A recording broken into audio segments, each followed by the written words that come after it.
কি এটা? কালীগঞ্জ হাফিজিয়া মাদ্রাসা হরিপুর এতিমখানা থানার উদ্যোগে একটা মাহফিল। এটা কত তারিখ? 25-26। ও এখানে কি বিসমিল্লাহির রহমানির রহিম, আল্লাহু আকবার। এখানে আল্লাহর নামটা এইভাবেই ফেলে রাখা হয়েছে। বিসমিল্লাহ মানে তো বিসমিল্লাহ, আল্লাহর নামে, রহমানির রহিম, যিনি পরম করুণা এবং পরম দয়ালু।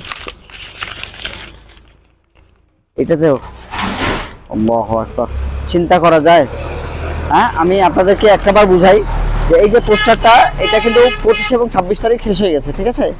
25-26 নভেম্বর এই তাফসীর শেষ হয়ে গিয়েছে, ঠিক আছে? এটা প্রচারের জন্য লাগানো হয়েছিল, সেটাও মেনে নেওয়া যাবে। আমি হাঁটতে হাঁটতে হঠাৎ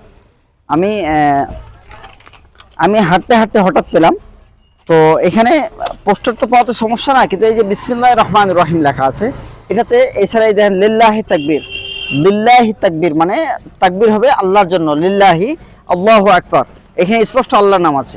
তো এই পোস্টারে যে আল্লাহর নাম আছে, আল্লাহু আকবার এবং বিসমিল্লাহির রহমানির রহিম, তো এখানে আল্লাহর নাম যখন পায়ের নিচে ফেলা হবে, সেটা কি অবমাননা নয়?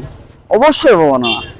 আমরা বিভিন্ন কোরআনের অবমাননা, রসুলের অবমাননা, তারপরে কোরআনের আরবি অবমাননা, সবগুলো আমরা প্রতিবাদ করি, কিন্তু আমরা এই যে পোস্টারগুলোতে প্রতিনিয়ত আল্লাহর নাম বিসমিল্লাহির রহমানির রহিম পায়ের নিচে পিষ্ট করা হচ্ছে, পদদলিত করা হচ্ছে, অবমাননা করা হচ্ছে, এই বিষয়ে আমরা সোচ্চার নই।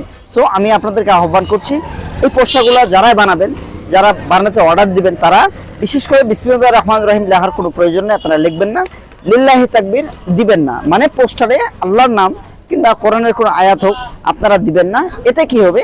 এতে আল্লাহ এবং আল্লাহ রাসূলের নামের অবমাননা হবে না, শব্দগুলো অবমাননা হবে না। কেউ যাতে, কোনো অমুসলিম যাতে আঙুল তুলতে না পারে যে তোমরা নাম তোমাদের পায়ের নিচে ফেলছো, তোমরাই পিষ্ট করছো, আবার তোমরাই প্রতিবাদ করছো। সো আমি আমার এই ভিডিওর মাধ্যমে আপনাদের সতর্ক করছি, এই বিষয়ে আমরা সদা সতর্ক থাকবো, সোচ্চার থাকবো। ধন্যবাদ সবাইকে। আসসালামু আলাইকুম।